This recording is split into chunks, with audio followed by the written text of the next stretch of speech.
12 जून 2025 दोपहर का वक्त था।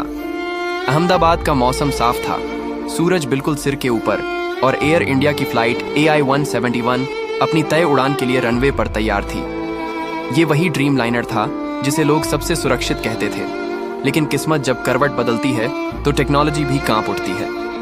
उड़ान भरी, जहाज ने हवा को चीरते हुए गगन चूमा, मगर सिर्फ 42 सेकंड बाद वो हुआ जिसकी किसी ने कल्पना नहीं की थी। एक जोरदार धमाका और आसमान में एक जलती हुई चिंगारी सी उड़ती नजर आई।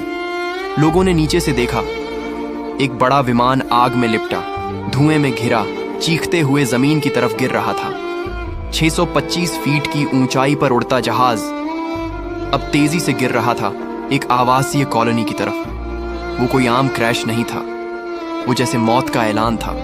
और अहमदाबाद की सड़कों पर अचानक चीखें गूंजने लगीं। एयर इंडिया की उस फ्लाइट में कुल 242 लोग सवार थे और उनमें से 241 लोग उस आग की ज्वाला में समा गए। लेकिन कहानी यहीं खत्म नहीं होती, क्योंकि राख से निकला एक जिंदा आदमी सीट 11A पर बैठा था। वो ब्रिटिश मुसाफिर, जिसे अब दुनिया मिरेकल मैन कहती है। वो बाहर आया, घायल, जलता हुआ, मगर जिंदा। उसकी आंखों में डर नहीं था, बल्कि सवाल थे, मैं क्यों बचा? नीचे की जमीन पर भी तबाही हुई थी। प्लेन की आग ने एक बस्ती को चपेट में ले लिया। 28 स्थानीय लोग मारे गए, कई जख्मी, कई बेघर। दमक्कल की सायरनें गूंज रही थीं, एम्बुलेंसें चिल्ला रही थीं, और लोग बस एक ही सवाल पूछ रहे थे, आखिर ये हुआ कैसे?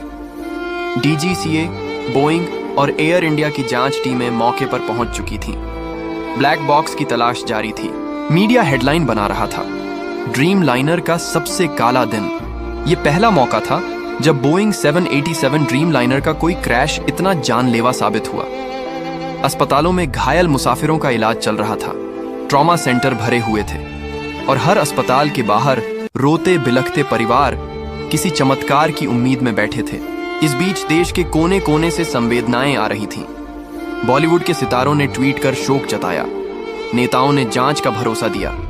लेकिन जिन लोगों ने अपनों को खोया था, उनके लिए यह सिर्फ हादसा नहीं था, यह एक जीवन भर का खालीपन था।